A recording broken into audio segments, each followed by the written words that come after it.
How to go to CHED sa Novaliches, Quezon City.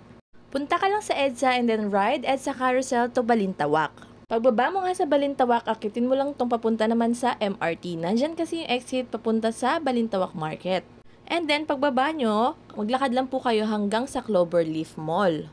Nandun na po yung mga sakayan ng bus or kaya naman jeepneys. Magtanong-tanong na lang po kayo doon kung ano yung mga jeep or bus na dadaan papunta sa QCPU. At may mga landmark na doon kagaya nitong Bernardino General Hospital. At syempre, school talaga siya.